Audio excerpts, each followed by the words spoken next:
This body can't contain you forever. It deteriorates, it expires, you don't. So use that constant, everlasting force to create what you want and stop accepting what your brain tells you. Are we not challenging the thoughts and the processing that happens in our minds? Have we forgotten? I'll answer this, yes, we have. That we are co-creators and that we are the rulers and teachers of our brains. And that our brains is a guide and a tool, one of the most biologically advanced tools on this planet, on this earth, that gives us the ability to process data, store data, analyze data, store memories, and execute current real lifetime actions based off of that data. But it's our awareness and our ability to consciously shift perspective that gives our brain clean agency. Have we forgotten that we are the coordinators and orchestrator of that data? Our brain has many background data filters, but we are the ones that decide what gets stored. Our brain has automatic system that decides what gets stored, yes, because it's based off of like past data. It keeps our brain efficient. It keeps it from lagging and like overthinking everything. So when we have those filters that automatically store things that we notice is happening repetitively, we're the ones that are on cleanup duty.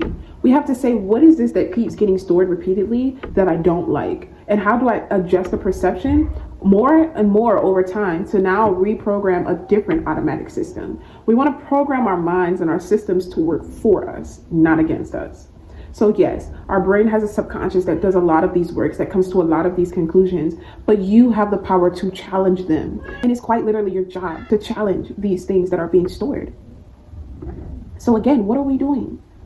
We need to remember your power. It has never gone anywhere. A lot of these external realities and external pressures, external regulators have regulated our powers for us because it doesn't serve the collective. It doesn't serve the systems in place for you to walk in that power, for you to adjust your self-concept, for you to remember that you are a co-creator, that you are an active participant in the reality you create. This system is ancient.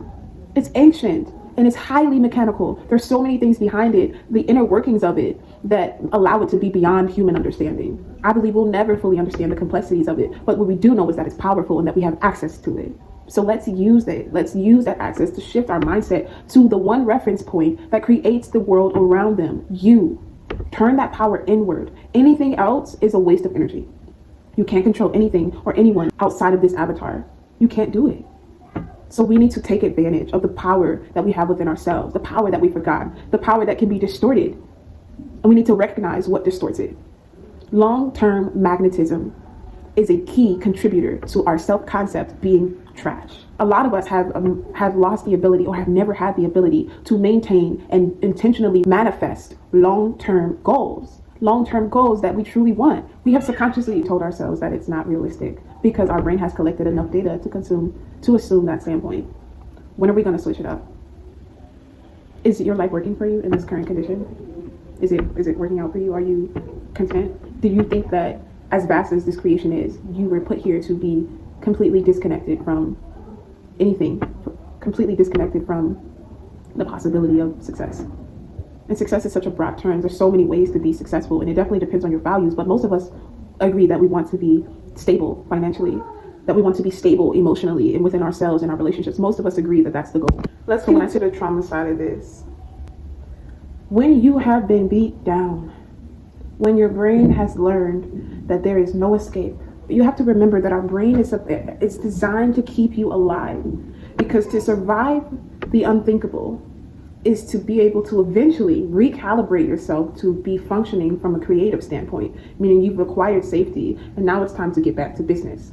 So if your brain was only programmed to stay in business mode, if you die, girl, you done. Business mode is inaccessible when you're gone. And so that default survival mode is a security system. It's a security system to keep you well enough until safety returns. It's a hope system. It's a system built off of hope. But the thing about the survival system is it needs your conscious ability to come online at some point and reprogram it to creativity, to enter the mode of creative ability. And so it needs you to retrain the muscles that grew stronger over time in the survival realm. It needs you to weaken those muscles a bit, or to reroute those muscles and to now magnetize the muscle of creation. And creation and survival don't coexist well. So when survival is at the top here, and creation is minimized and takes the back seat. It never stops. You can never turn any of these off. But we can magnify the volume of each of them, but they can never sit in the chair at the same time. They can't. So we have prioritized survival because it's our only chance of making it out of our toxic family environment, capitalistic societies, women oppression, brown people being targeted and unfairly treated. So that survival mechanism is like, yo, we got things to do. I'm gonna need you to have a seat. I need all of this energy to make it out of this. But when we want to start to shift the scales, it's going to require us to combat these survival mechanisms. So what that looks like is your creativity starting to manifest and gain you income. And so the survival part is like, hey, but we need to hold on to that. We can't afford to spend money because remember, we got to stay alive and resources are limited. And when that starts to talk to you, you start to sabotage and do things like overspending. You're overspending now. And you're hoarding money and not investing in memories and experiences. And now you're trapped in this loop and in this cycle of, I need to hold because there isn't enough. And so your creative side is now working double time to keep up with the resources that you created while fighting with your survival mind. So we need to consciously combat these things. We need to readjust the programs to put us in a position to make choices from a conscious standpoint. That's the shift that needs to start happening so that when our subconscious programmings come online, it's now the programs that we've consciously instilled. There's no more need to rewire and, readjust as constantly. This is getting it out the mud. We're in this period of getting it out the mud.